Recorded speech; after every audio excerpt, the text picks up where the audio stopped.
السلام علیکم ورحمۃ اللہ، بسم اللہ والصلاۃ والسلام علی رسول اللہ۔ سوال آیا جی، ایک دودھ والا لوگوں کو بتاتا ہے کہ اگر خالص دودھ چاہیے تو وہ اتنے میں ملے گا، اور اگر پانی والا چاہیے تو اتنے میں ملے گا، کیا یہ اس کے لیے جائز ہے؟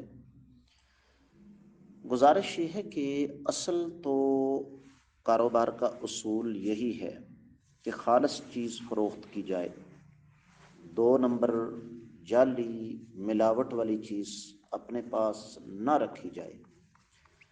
لیکن حالات اس قسم کے ہیں کہ اب خالص چیز لوگوں کو ہضم نہیں ہوتی، تو اس لیے بعض اہل علم کا یہ اجتہادی موقف ہے کہ جب آپ بتا رہے ہیں کہ یہ ملاوٹ والی چیز ہے، جس کا جی چاہے لے، جس کا جی چاہے نہ لے، تو اس میں جواز کی شکل نکلتی ہے۔ امید ہے کہ آپ کو سمجھ آ گئی ہوگی۔